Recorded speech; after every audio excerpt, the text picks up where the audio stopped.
Окей, давно за танка хотел собрать какие-то билды под соло-игру на острове, против мобов и так далее. Для ПВЕ походов все никак руки не доходили. Нередко спрашивали за танка. Для соло-новичков на мобов, для кача, для соло-фарма боссов, для прохождения соло-острова. Людям просто нравится играть за танка, несмотря на то, что есть класс, который превосходит танка в плане фарма в несколько раз. Хантерам и фармить проще, и одеть его дешевле, и зачистка происходит быстрее. Тогда возникает вопрос, зачем играть за легионера, если можно кайфовать за лука? В последнее время я пытался собрать на острове более-менее играбельный билд, позволяющий закрывать остров в одиночку, включая боссов, и чтобы его можно было кому-то посоветовать, если будет нужен. Но к острову еще дойдем, ибо спрашивают и на начальных левелах. Я не буду сильно зацикливаться на начальных, но вначале не заморачивайтесь вообще насчет имплантов. До 10 это всегда хп плюс урон. К 10 хп, урон и плюсом будет армор и маг резист. 5 солдатских и 1 сайберплейт, ибо по квестам импы маги могут поднадоесть. Либо пару солдатских заменить на батл-сливы. Парамедик Брейсер тоже будет хорошим вариантом, так как скейлинг урона идет от количества армора. Возможно Steam, поэтому не бегайте от мобов, доджите скиллы, но стакайте автоатаками пассивку.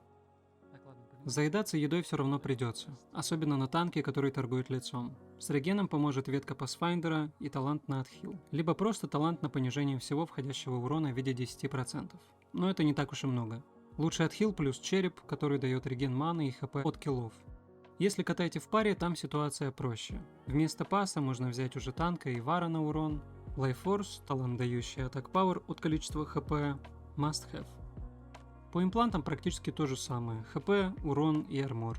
По рунам смотрите, на что у вас хватает и что есть. Хорошим вариантом будет руна на обратный урон и стаки на хп или армор. Только 2 руны на персонажа. Основной чип подойдет комбо крашер, который будет давать доп урон при нанесении 3 разных атак в течение 3 секунд. Вторичные чипы лучше на скорость атаки. На чип-сокетах по возможности наролить нужные бафы. На крит, например.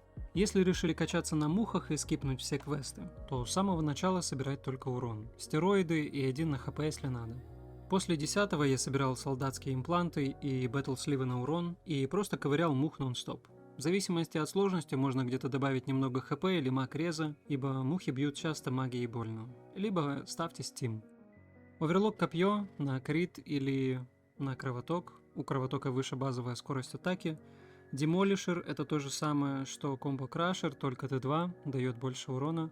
И чипы на атак спид.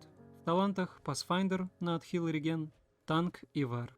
Если по урону норм держите, можете танка заменить на ассасина для критов или хантера для доп атак спида.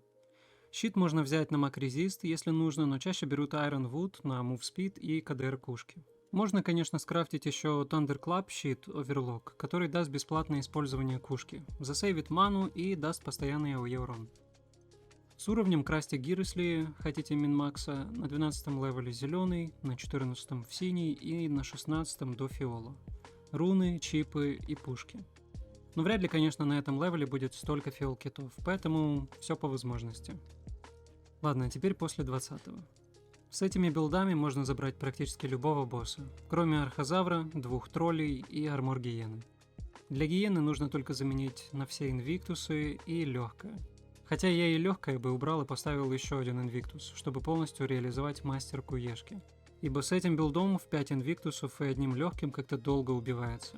Я ее убивал хоть и без всяких сильных бафов на урон и максимальных стаков на армор, но тем не менее. Думаю, время убийства можно еще сильнее сократить со всеми нужными бафами. Да и в копье можно было бы добавить больше скорости атаки за счет чипов.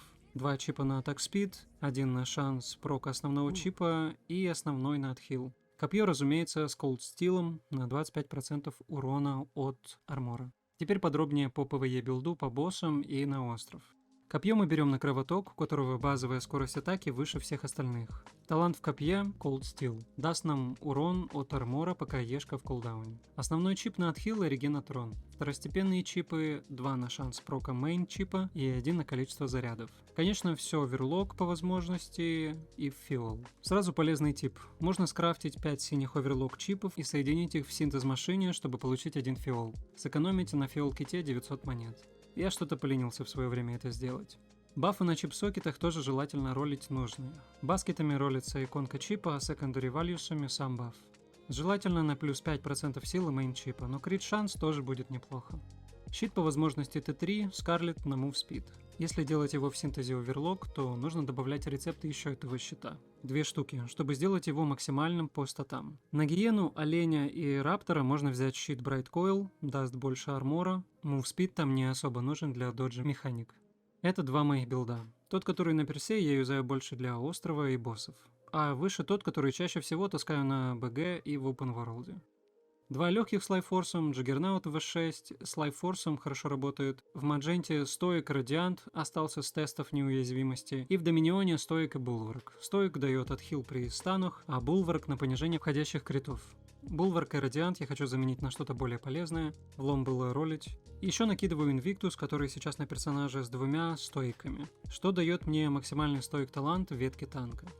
По вторичкам в основном атак спид и КДР, где-то армор пенетра. Не идеальный набор, есть куда минмаксить, но не всегда хватает времени. Но даже с этим билдом можно убивать почти всех боссов в мире. Что с одним, что с другим. Главное не забывать перезаряжать чип речарджерами. Второй билд с инвиктусами больше для острова подходит и его боссов. Теперь по нему. Пока с этим билдом у меня получилось закрывать остров с боссами на 7 ключе. Понемногу тестирую на стримах и пытаюсь поднять легионера до 9, чтобы закрывать боссов и там, получая с них головы. Копье с колдстилом, все как указал ранее. Щит на Move Speed must have, спасет от бутылок гулей на острове. Если возьмете любой другой, будете ловить бутылки. И нет, тост на Move Speed не спасет. 5 инвиктусов, которые дают следующие максимальные таланты. Resolve на 20% понижения всего входящего урона. Стоик на реген хп при контроле и Vengeful Souls на стаке армора. По рунам Т1 руна на стаке армора за килл и Т2 руна также на стаке армора. Оба Overlock Фиол. Друг другу они мешать не будут, так как разного тира. В идеале во всех нужны головы. Во вторичках КДР не так важен, как атак спид и крит шанс. В одном импланте у меня мана-сифон стоит, так как часто были проблемы с маной, поэтому учитывайте, что банки на ману будут очень нужны. Но позже с патчем увеличения хп я решил убрать ветку мага и поставить ветку вара для большего дамага, а ману пополнять уже едой, банками и черепом. Позже я переделаю имплант, скорее всего, на Vengeful Souls или череп. Объясняю теперь, что для чего, зачем и когда. Зачем так много армора? Чем больше армора, тем больше урона от автоатак за счет мастерки Ешки. 25% от всего армора, пока Ешка в кулдауне. На боссе Ешку мы всегда держим в кулдауне. Стоик реализуется на тролле, он станет. Также на аффиксах контроля Энтаглинг. Я его часто использую для регена хп на боссах. Так что этот аффикс полезен для нас. Контроль друида также прокает стоик. Перед убийством босса желательно всегда набрать стаки Vengeful Souls и рун. Заюзать нужную химку на армор и силу атаки. Все бафы с костра. Понижение урона от автоатак, чай на хп, ну и тост на скорость. Но можно съесть и болоньезу на хп реген в зависимости от босса. Если нужно где-то босса отпускать, разорвать комбат и зарегениться, то болоньеза будет полезнее. И костер мы, кстати, тоже используем на повышение армора на 10%. Почему копье на кровоток? Кровоток, вызванный копьем, прокает наш основной чип. Я начинал танка тестить с 3-го левела ключа и постепенно менял билд. В итоге дошел до 7-го ключа, на котором спокойно убиваю тролля, альфа-солдата, душновато убивать друида и альфа-волка. Альфу часто приходилось отпускать и заедаться, ибо если он успевает съедать своих мобов, то автоатаки и дота становятся проблемой. Поэтому нужно успевать их убивать до того, как он их съест. Без них он небольшая проблема. Тролль убивается довольно просто, практически ничего доджить не нужно. Если таланты не максимальные, то тогда, наверное, полезно. Солдата также не нужно водить за собой, просто встали и ковыряем. И следим за регеном хп от чипа, от ульты и вызванных мобов. Заесться при необходимости можно, нужно только поймать тайминг после убийства вызванных мобов. Позже я выложу киллы боссов, своих попыток и так далее, если кому-то они будут полезны из новичков или чисто ради сравнения. Если видос уже есть, появится ссылка на него. Понимаю, что новички не смогут собрать подобный билд на начальных этапах, но это хотя бы скорректирует вектор направления развития их танка. Хотя бы видно, что и как нужно примерно собирать, если уж очень хочется играть на танке. По крайней мере, вы сможете спокойно ходить 3-й, 4-й, 5-й ключи без особых проблем, красить их до синего, чтобы лут был более приличный и так далее. Не скажу, что я ультра-мега опытный на леге, и он у меня заряжен на 100%, есть куда его разгонять. Я все еще стараюсь легу довести до 9-го ключа, чтобы забирать боссов в соло на острове. И часто эти тесты происходят на стримах. Будет интересно, заходите. Конечно, можно собрать пачку на остров или дуо, но моей целью является проверить, может ли легионер быть независимым на острове. Учтите, что на Леге нужно больше усилий для закрытия острова, больше еды, больше ресов. Новичкам придется нелегко, если надумаете такой стиль игры. Нужно будет выучить паттерны мобов.